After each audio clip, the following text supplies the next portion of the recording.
మౌనమే నీ భాషవు మూగ మనసా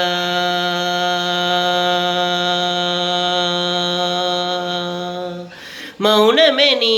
భాషవు మూగ మనసా తలపులు ఎన్నెన్నో కలలుగా కంటావు కళ్ళలు కాగానే కన్నీరవుతావు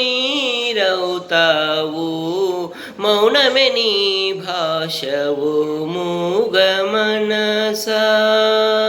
చీకటి గుహ నీవు చింతల చెలి నీవు చీకటి గుహ నీవు చింతల చెలి నీవు నాటకరంగా నీవే మనసా తెగిన పతంగా నీవే ఎందుకు వలచేవో ఎందుకు వగచేవో ఎందుకు రగిలేవో ఏమై మిగిలేవో ఎందుకు